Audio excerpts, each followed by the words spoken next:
We can say that India is a land of culture, sculpture, and scriptures.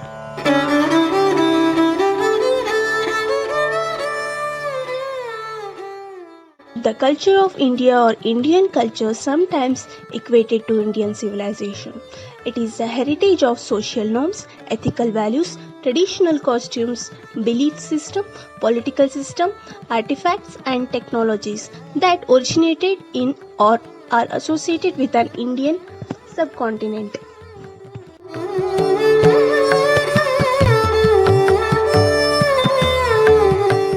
As we go through the history of India, we notice that the Vedic civilization is the earliest civilization in the history of ancient India. It is named after the Vedas, the earlier literature of Hindu people. The Vedic civilization flourished along the river of Saraswati in a region that now consists of a modern Indian states of Haryana and Punjab. The Vedas are a large body of religious texts originating in ancient India, composed in Vedic Sanskrit. The texts constitute the oldest layer of Sanskrit literature and the oldest scriptures of Hinduism.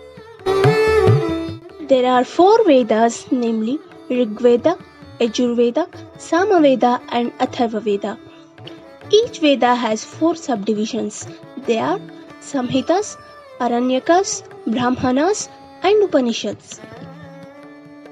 The Samhitas consists of mantras and benedictions, and the Aranyakas are the texts on rituals, ceremonies, sacrifices and symbolic sacrifices. The Brahmanas are the commentaries on rituals, ceremonies and sacrifices, and the last one is Upanishad, the texts discussing meditation, philosophy and scriptural knowledge. Now let me give a brief introduction about the history of Ayurveda, which is one of the oldest science of medicine. Ayurveda is an Upaveda of Atharva Veda or Rigveda. According to some scholars, it is considered as a Panchama Veda. It is also considered as a Upanga of Atharva Veda, that is, it is not imposed or added from exterior, but it is a part and parcel of main body of the Vedas.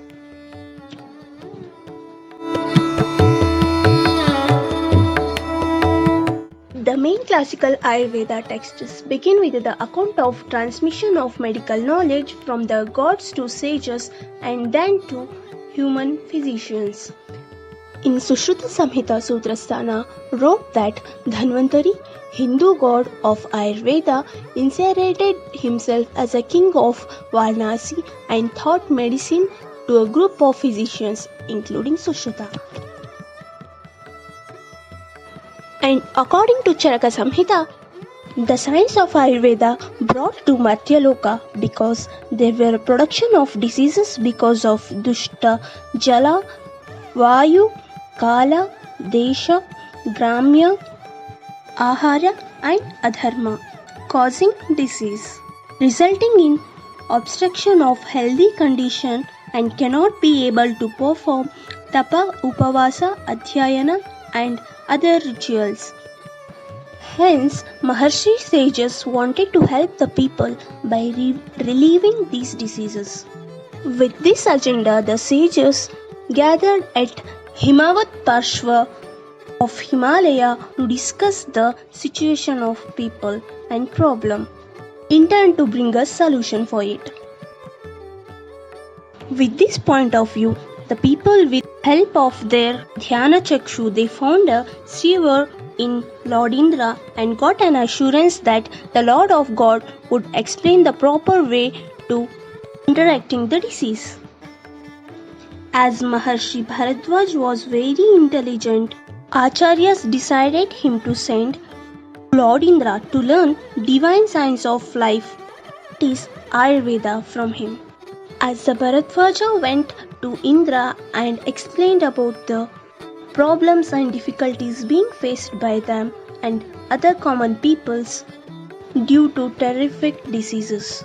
Then the Lord Indra provided the knowledge of Ayurveda to Bharadwaja in brief, considering the depth of his intelligence. As the Lord Brahma recollected the knowledge of Ayurveda and passed it on to Daksha Prajapati. From Prajapati, the sacred knowledge of Ayurveda was passed on to Ashwini Kumaras, the twins who are considered as the doctors for Devatas. From them, Lord Indra learnt Ayurveda. Bharadwaja, being desirous of long life, having known about, approached Indra and learnt about the Ayurveda from Indra. There are three main classical texts of Ayurveda. They are Charaka Samhita, Sushruta Samhita, and Ashtanga Hridaya Samhita. These are called as Brihatrayis.